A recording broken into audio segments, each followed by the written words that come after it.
The first time the alien woman screamed his name, the sound tore through the palace like a wound opening, because until that moment, she had never believed the quiet human could truly die. Elias lay on the cold metal floor, blood pooling beneath his thin body, his breath shallow and uneven. And Salith stared at him in disbelief, realizing with a crushing force that she had built her life beside a man she never bothered to understand. Elias had always been small by human standards and almost fragile beside the towering alien forms of the Chiron Empire. His body weakened since birth by radiation storms that shattered his home colony. His lungs scarred, his bones aching, his future dismissed before it began. Humans saw him as broken, aliens saw him as lesser, and Elias learned early that survival meant silence, obedience, and accepting pain without complaint. When the Chiron arrived and conquered his world, he did not fight, because fighters died first. And instead he offered his mind, becoming a translator who stood quietly between species that despised each other, absorbing hatred from both sides. That was when he first saw Lady Salith, radiant and terrifying. A rising ruler shaped by war and ambition, her silver eyes sharp with command, her voice strong enough to silence rooms full of soldiers. And something inside Elias shifted in a way he never allowed himself to name. For 10 long years, he watched her from shadows, carried her orders across battlefields, listened as generals praised her strength and enemies cursed her name. And each year his quiet devotion deepened, not with hope, but with resignation, because humans who dreamed of alien rulers were erased, forgotten, or broken as warnings. Salith barely noticed him, and when she did, it was only as a useful tool, a harmless human who never argued, never demanded, never threatened her power. When political pressure closed in and rival houses sought to weaken her claim, she made a calculated choice that shocked the empire, announcing she would marry a human to prove unity and control. And Elias was selected because he was invisible, obedient, and weak enough to never challenge her authority. He accepted without protest, knowing refusal meant death, and because a part of his heart whispered that standing beside her, even unloved, was better than living apart.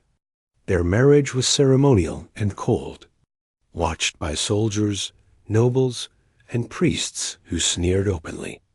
And as Salith spoke her vows with calm detachment, Elias felt the weight of 10 years of silent longing settle into something heavy and final. In the palace, he lived like a ghost, sleeping in distant chambers, walking behind her in halls where whispers followed him like knives. Aliens mocking him as a pet, humans spitting curses and calling him a traitor to his species. Salith believed him weak, a symbol, a sacrifice made for peace, never seeing how he placed himself between her and danger without thinking. How he endured beatings meant to shame her. How he learned every rhythm of her moods just to make her days easier. When rebellion erupted and human extremists attempted to assassinate Salith, Elias stepped into the blade without hesitation, his body collapsing in silence as soldiers dragged him away, bleeding and broken, while she stood frozen in shock. He survived the wound, but not the whispers. And when Salith visited him once in the medical wing, she thanked him politely, like one thanks armor after a battle, and left before he woke, unaware that her voice alone had kept him alive. As tensions rose, Salith's enemies claimed her human husband made her weak. And to prove her loyalty to the empire, she allowed the High Council to take Elias for interrogation, believing he was harmless and would endure. He was chained, accused of betrayal, tortured by those who believed humans only understood pain. Yet Elias did not scream, because his life had trained him to endure, and because his greatest secret was not treason, but love. When they forced the truth from his mind, they did not find plots or power, but 10 years of devotion. Memories of watching her bleed after battles, of staying awake through nights, praying she would survive, of loving her in silence because he believed his feelings would only burden her. The machine meant to break him overloaded, flooding the palace with echoes of his thoughts, and Salith felt them crash into her like a storm. Every moment of love she had ignored, every sacrifice she had mistaken for weakness. She ran to the chamber as alarms screamed, arriving as Elias collapsed, his heart failing at last under years of damage and abuse. For the first time she saw him clearly, not as a symbol or tool, but as a man who had chosen her every day, without hope of being chosen in return. Soldiers stormed the room, calling him dangerous, cursed, demanding his execution. And Salith stood between them, her voice shaking as she ordered them back, her empire trembling as she chose him over power. She knelt beside Elias, pressing her hands to his chest, begging him to stay, her tears falling onto his pale face as she whispered his name like a confession. Elias woke briefly, barely conscious, apologizing for being weak, for failing her.